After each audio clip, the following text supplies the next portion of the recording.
অতীতে সম্ভব হয়নি।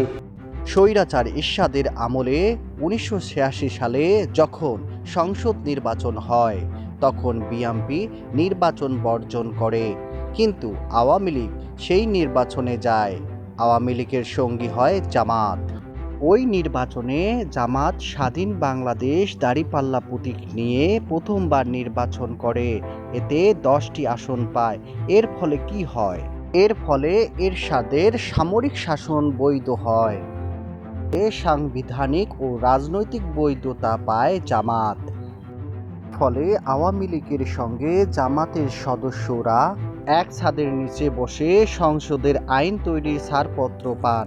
১৯৯৬ সালে শেখ হাসিনা ধর্মের পোশাক ধরলে তার আগের বছর থেকেই জামাত আর আওয়ামী লীগ সরকার পতন আন্দোলন শুরু করলেন। এ সময় আলোড়ন তোলে জামাত নেতাদের সঙ্গে হাসিনার ছবি।